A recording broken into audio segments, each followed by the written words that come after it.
xamar dhaxalumay helin dhiig korkeeda lagu qabo xamar dhaxalumay helin in dadkeeda lagu dhibo xamar dhaxalumay helin in dhexdeeda lagu dilo dhallaankiyo duqaytida xamar dhaxalumay helin dhariqdiyo colaadaha xamar dhaxalumay helin geeri joogta iyo dhagar xamar dhaxalumay helin hadba qarax dhaca iyo dhiilada iyo waxyeelada xamar dhaxalumay helin dhulwaag iyo dadqalatada misna xidhan dhar caadiya xamar dhaxalumay helin dheeligeeda nacab jecel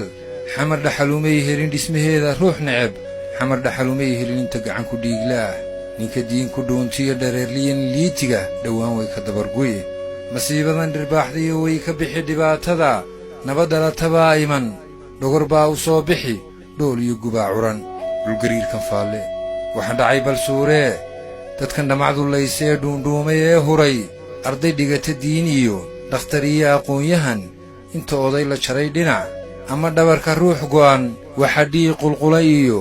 ubadka isku dhegayee dhiddigiyo labkuu yahay ehelkoodu dhaadayn ku dhowee garaadkoo dhugoo isweydii maydkani muxuu dhimay weli dhagar intaa lee kama dhicin adduunyada xere dhiigta aadmiga dhulka hooye laga dhigay taariikhdu may dhigin iska daa qof dhaayaha ilma dhibiq ka soo tidhi ay dharkiisa qoysee ilaa dhaca qiyaamuhu dhagaxaanta ciiddiyo dhirtaa oohin wadilayd qayladiyo dhawaaqana dadkaa dhagabeelila yaa damiirka dhaawacay iilka dhigay wanaaggii naxariista dhoofiyey iimaanka kala dhimay war miyaan la dhimanayn adduunyada la dhaafayn dhooba laysku awdayn feedhuhu isdhaafayn qaydcad laysu dhuubayn dharaar aan qarayn jirin wayse aanay dhowrnayn qof kastaa wuxuu dhigay gacan looga dhiibayn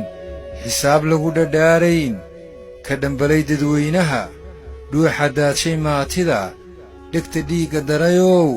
ka iimaanku dhiman yiyo ninka dheer la baxayow qiyaamuhu markuu dhaco maalintaan dhufays jirin xaggee baad ku dhuumani ninka dhiig islaameed ba'anaa ku dhiiraday dhagarqabahan yaa yidhi dhalashaad wadaagtaa dadku maanay dhaadayn dadku maanay dhuwanayn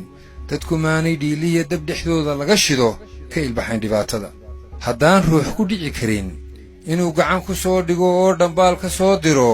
halkay dhaabadaystaan irbaduub awooddood kumay dhiirradeen qarax